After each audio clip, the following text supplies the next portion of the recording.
1305,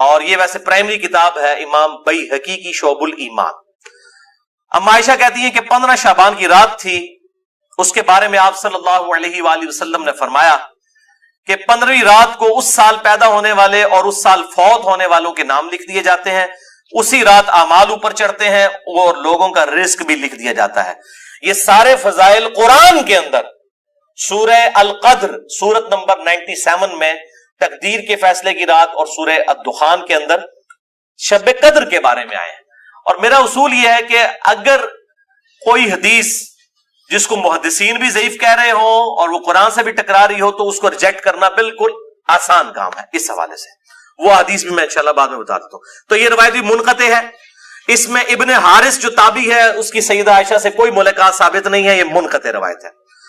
اور دوسرے طریق میں ابن کثیر العبدی ضعیف راوی ہے. البتہ جو شعبان میں اعمال اللہ کے حضور چڑھائے جاتے ہیں وہ حدیث ٹھیک ہے. سنن نسائی 2359 جو ہم آلریڈی ڈسکس کر چکے ہیں. تیسری حدیث سنن ابن ماجہ سے ہے 1306 مشکات کے اندر اس کا نمبر ہے. اور اس حدیث کو وہ ضعیف جمع ضعیف برابر ہے حسن کا فارمولہ لگا کے شیخ البانی نے صحیح کہا ہوا ہے. اور اس میں مجھے ایک لطیفہ بھی ضمن یاد آ گیا.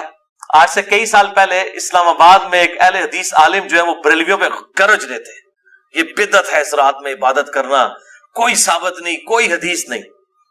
تو میں نے ان کو ایک چٹ لکھ کے بھیجی کہ آپ کے جو روحانی ابا جان ہے محدث اعظم سعودیہ شیخ ناصر البانی, انہوں نے تو یہ سنن ابن ماجہ کی روایت کو جو مشکات میں 1306 ہے اس کو تو صحیح کہا ہوا ہے. تو مہربانی کر کے یہ جتنا غصہ ہے یہ البانی پہ بھی نکالیں آپ. تو اگر آپ کہتے ہیں اس کی اجتہادی غلطی ہے تو ان بیچاروں کو بھی اجتہادی غلطی کہہ کے چھوڑ دیں. یعنی آپ نے دوگلی پالیسی کیوں رکھی ہے؟ یا کم از کم پبلک کو بتائے تو صحیح. لے جی بے شرمی کی انتہا, اس بندے نے چٹ بھی پڑھی ہے لیکن بیان نہیں کیا.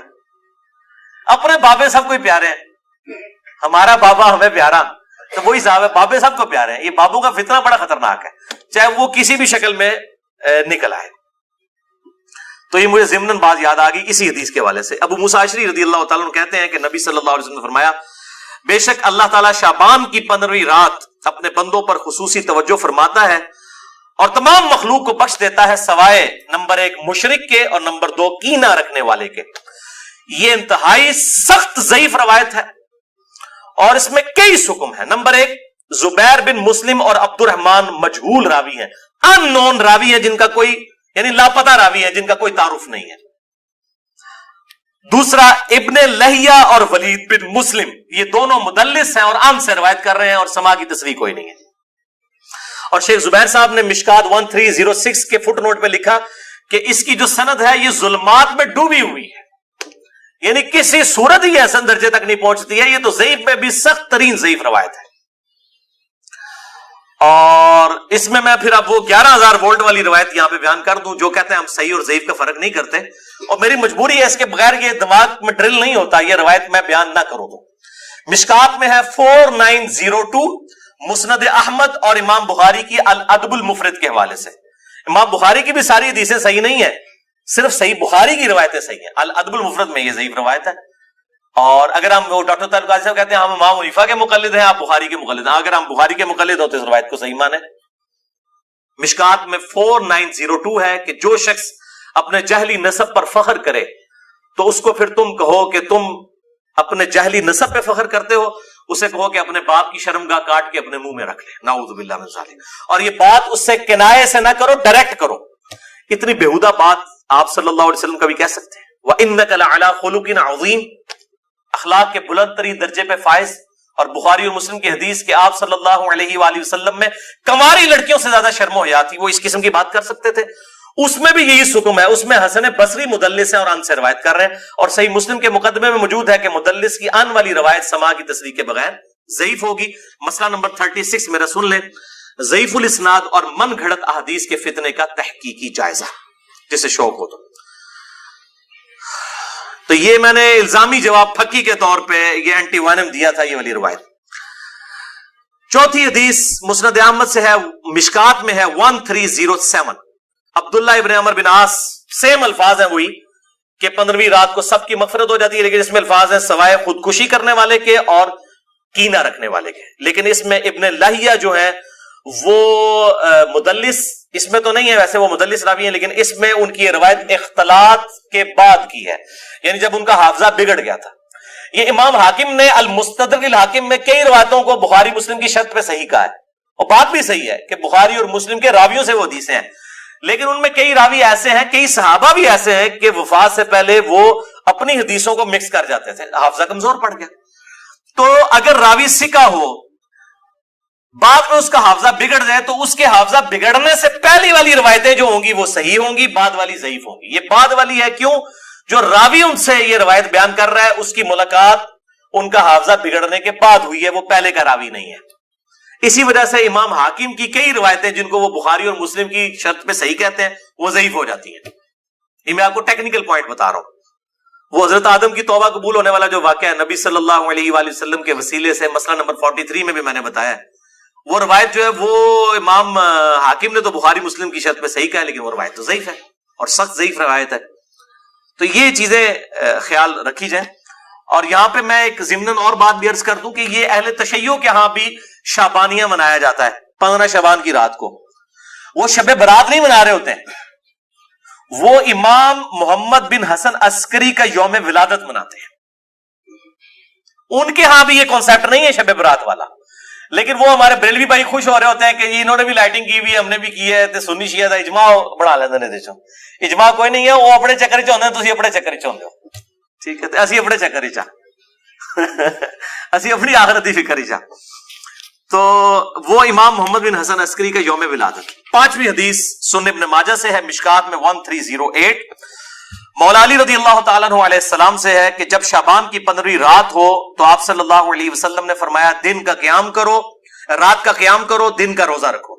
اب دن کا روزہ الگ سے صحیح مسلم وہ 27 جو 45 نمبر حدیث تھی اس سے ثابت ہے، اس کی وجہ سے میں نہیں، وہ الگ سے، کیونکہ غروب آفتاب سے طلوع فجر تک آسمان دنیا پر اللہ تعالی نزول فرماتا ہے اور کہتا ہے کوئی مغفرت کا طالب کہ میں اسے بخش دوں، ہے کوئی رزق مانگنے والا کہ میں اسے عطا کروں، ہے کوئی عافیت چاہنے والا کہ اسے عافیت دوں، اور یہ سلسلہ طلوع فجر تک حتی مطلع الفجر، وہ جو سورہ قدر میں شب قدر کے بارے میں آتا ہے، یہ وہی الفاظ ہے، یہ روزانہ ہوتا ہے، تہائی رات آخری جب رہ جاتی ہے، بخاری مسلم کے حوالے سے میں حدیث بیان کر چکا ہوں۔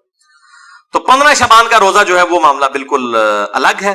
اس حوالے سے اور کئی روایتیں ہیں، شیخ زبیر الزئی رحمہ اللہ تعالیٰ نے ایک پورا مضمون لکھا تھا جو مقالات کی پہلی جلد کے اندر وہ مضمون موجود ہے، جسے شوق ہے تو وہ پڑھ سکتا ہے، 14-15 صفحوں کا مضمون ہے جس میں انہوں نے یہ ساری بحثیں اس کی ضعیف روایتوں کے حوالے سے کی ہیں، اور انہوں نے ہی ایک صحیح قول بھی ایک تابعی کا لکھا، لیکن چونکہ تابعی کا قول مقطوع ہوتا ہے اور تابعی اگر کوئی غیب کی بات کرے گا تو وہ ضروری نہیں کسی صحابی سے سنی ہو، وہ کسی دوسرے تابعی سے بھی سن سکتا ہے۔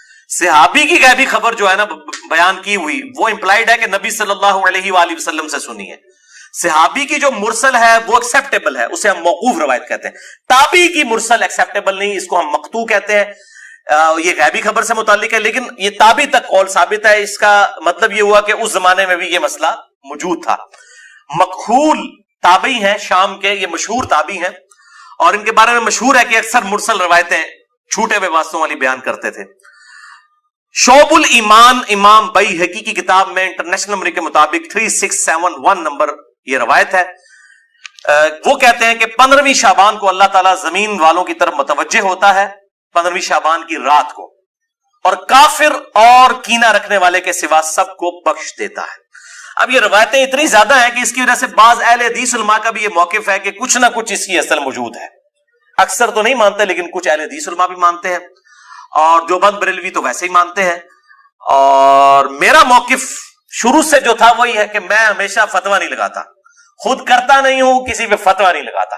میرا مسئلہ نمبر 44 پرانا بھی سن لیں اور اب یہ نیا بھی آج ریکارڈ ہو رہا ہے، میرا موقف وہی تھا 5 سال پہلے بھی، اور باقی میں خود کیوں نہیں کرتا، جب تک کوئی چیز اتھینٹیکیٹ نہ ہو جائے تو نہیں کرنی چاہیے۔ یہ اکثر کہتے ہیں نیکی کا کام ہے، خیر ہے کرنے دو جی، لوگ سال کے بعد اگر کوئی نکلی ہے عبادت کے لیے، تو میرے بھائی سال کے بعد لوگ عید کی نماز کے لیے نکلتے ہیں، تو آپ عید کی اذان کیوں نہیں دیتے ہیں لوگوں کو بلانے کے لیے؟ نہیں جی ثابت نہیں ہے، تو کیا ثابت نہ ہوئی تو کیا ہوا، گناہ کا کام تو نہیں ہے، دے دیا کریں اذان۔ سال بعد لوگوں نے عید پڑھنے کے لیے نکلنا ہوتا ہے، ایپا کیجئے، الزامی جواب، اینٹی وینم، لاجیکل آنسر۔ تو کہیں گے نہیں جی ثابت نہیں. بھئی آپ کا تو فارمولا تھا ثابت ہو یا نہ ہو، نیکی کا کام ہے تو کر لیں. تو عید کی اذان دے دیں، جنازے کی اذان دے دیں. کیوں نہیں دیتے؟ کہتے ہیں جی نبی صلی اللہ علیہ وآلہ وسلم سے ثابت نہیں. ہم بھی یہی کہہ رہے ہیں. اور پھر اس حدیث کو بھی یاد کر لیں جو صحیح مسلم میں 2684 اور مشکات میں 2052 ہے کہ آپ صلی اللہ علیہ وآلہ وسلم نے جمعے کے دن کو اور جمعے کی رات یعنی شب جمعہ کو قیام کے لیے مخصوص کر لینا، یعنی میں نے صرف یہ اسی میں ہی قیام کرنا ہے، اس سے منع فرمایا ہے. اور الا یہ کہ کسی کے روزے پہلے سے چلتے آ رہے ہوں یا کوئی پرٹیکولر روزہ آ جائے، جس طرح 10 محرم کا روزہ آ گیا یا یوم عرفہ کا، وہ رکھ سکتا ہے، اس کے علاوہ نہیں. اور بیسیکلی مقصد تھا مخالفت یہود و نصارہ کی. یہودیوں نے ہفتے کے دن کو مخصوص کیا اور عیسائیوں نے اتوار کو، تو کہیں مسلمان جمعہ ہی نہ پھاڑ لین خالی. اور پھر بھی مسلمان باز نہیں ہے، انہوں نے جمعہ پھاڑ لیا ہے، خیال انہوں نے پھر بھی کوئی نہیں کیا. وَلِعَاذُ بِاللَّهِ تَعَالَى.